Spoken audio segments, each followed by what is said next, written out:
Hello everyone, how are you doing? This is MD Tech here with another quick tutorial. In today's tutorial, I'm going to show you guys how to turn on or off the keyboard repeat option on your Mac OS device. So this should hopefully be a fairly straightforward tutorial, guys. And without further ado, let's go ahead and jump straight into it.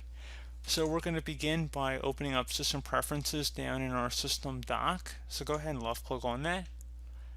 Select the keyboard button, so just go ahead and left click on that. Where it says key repeat, go ahead and just move this bar over to the off position if you want to turn it off. Otherwise you can move it faster or slow, again depending on what you want to set it to.